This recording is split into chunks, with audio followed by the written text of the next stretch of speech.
Hello guys, ఎలా ఉన్నారు అందరూ? నేను మీ హారిక. ఈరోజు మా హరీష్ హాలిడే ఉండడంతో టెంపుల్కి వెళ్దాం అనుకున్నాం. మీకు తెలుసుగా ముంబైలో ఎంత ట్రాఫిక్ ఉంటుందో. ట్రాఫిక్లో స్టక్ అవుతూ మొత్తానికి టెంపుల్కి అయితే రీచ్ అయ్యాం. వెళ్ళి చూసేసరికి లైన్ చాలా ఎక్కువగా ఉంది. ఆ లైన్ చూసి మేము ఒకసారి భోజనానికి వచ్చామా టెంపుల్కి వచ్చామా అన్నట్టు అనిపించింది. అందరికీ తెలిసిందేగా, అమ్మాయిలు ఎక్కడుంటే డామినేషన్ అక్కడే ఉంటుందండి. ఇక్కడ సేమ్ డామినేషన్. ఇంతకీ మేము ఏ టెంపుల్కి వచ్చామో మీకు చెప్పలేదు కదా. ముంబైలో ఫేమస్ టెంపుల్ మహాలక్ష్మి టెంపుల్ కండి. ఇంకా అమ్మవారికి ఫ్లవర్స్ తీసుకొని దర్శనానికి అయితే వెళ్తున్నామండి. క్రౌడ్ చాలా ఎక్కువగా ఉంది. ఇక్కడ మొబైల్స్ యూజ్ చేయకూడదు, ఫొటోస్ తీయకూడదు, అందుకే మీకు చూపించలేదు. దర్శనం అయితే పూర్తి చేసాము. మీకోసమే కష్టపడి ఇష్టపడి ఒక చిన్న క్లిప్ తీసానండి, చూసేయండి.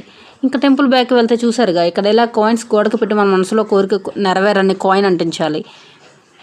అయితే మేము లాస్ట్ టైం ట్రై చేసాము, ఫలితం వచ్చింది, అందుకే నమ్ముతున్నాను. కొంతమందికి డౌట్ రావచ్చు, ఎక్కడ గోడకైనా అంటుకోవచ్చుగా అని. మేము అది ట్రై చేసాం, బట్ ఎక్కడ అవ్వలేదు. అమ్మవారి కటాక్షం ఉంటే కోరిక కన్ఫామ్గా తీరుతుంది. ఇంకా బయటకైతే వచ్చేసామండి. బయటకు వచ్చి ఖాళీ కడుపుతో ఇంటికి వెళ్తే ఏం బాగుంటుందండి. అందుకే